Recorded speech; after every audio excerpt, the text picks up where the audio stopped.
গ্রামের এক প্রান্তে ছিল পরিত্যক্ত একটি বাড়ি। চারপাশে বড় বড় গাছ, দিনের আলোতেও সেখানে ছায়া লেগে থাকত। মানুষজন বলতো ওখানে কেউ রাতে গেলে আর ফিরে আসে না।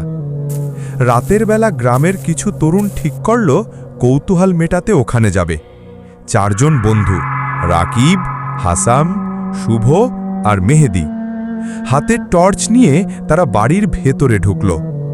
দরজা ঠেলে খোলা সঙ্গে সঙ্গে এক অদ্ভুত ঠান্ডা হাওয়ার ঝাপটা এসে লাগল। ভেতরে অন্ধকার, দেয়ালে পুরনো ছবি, যেন সব চোখ তাদের দিকে তাকিয়ে আছে। হঠাৎ তারা শুনতে পেল ভারী পায়ের শব্দ, কিন্তু আশেপাশে কেউ নেই। শুভ ভয় পেয়ে বলল, চলো ফিরে যাই। কিন্তু রাকিব হাসতে হাসতে বলল, ভূত বলে কিছু নেই।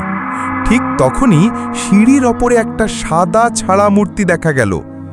মূর্তিটা ধীরে ধীরে নেমে আসছে, তাদের গলা শুকিয়ে গেল, কারো মুখে কথা নেই।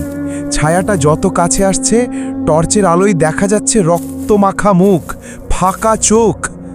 হাসান চিৎকার দিয়ে দৌড় দিল, বাকিরাও পিছনে ছুটল, কিন্তু দরজা বন্ধ, যতই টানছে খুলছে না।